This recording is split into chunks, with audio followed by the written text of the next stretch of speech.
320 nxënës të arsimit parauniversitar në Bashkinë e Korçës do të përfitojnë bursë për vitin shkollor 2025-2026. Prej tyre 280 bursa do të mbështeten nga Fondi i Ministrisë së Arsimit dhe 40 bursa do të mbështeten nga Bashkia e Korçës. Sipas burimeve zyrtare, numri nxënësve të cilët kanë dorëzuar aplikimin për bursë ka qenë 703, por për këtë vit shkollor numri i përfituesve ka qenë vetëm 320. Sipas këshilltarit të Këshillit Bashkiak, Altin Habib, po bëhen përpjekje për të rritur numrin e nxënësve përfitues të bursave. Numri i nxënësve përfitues janë 320, nga të cilët 280 do të mbulohen me fondet e Ministrisë së Arsimit dhe 40 kuota do të mbulohen nga Bashkia Korçë.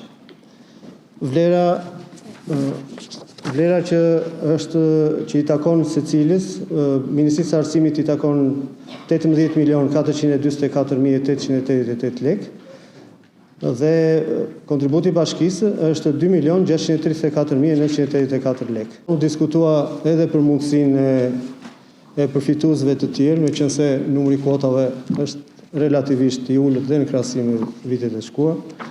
Është diskutuar dhe nga ekzekutivi në shtëm që i është kërkuar Ministrisë për të rritur numrin e kuotave për nxënësit përfitues. Nxënësit përfitues të bursave për vitin shkollor 2025-2026 janë nga shkolla 9 dhe gjimnaze në qytet dhe fshatra. Ata do të përfitojnë si mas burse 332.7 lekë në ditë.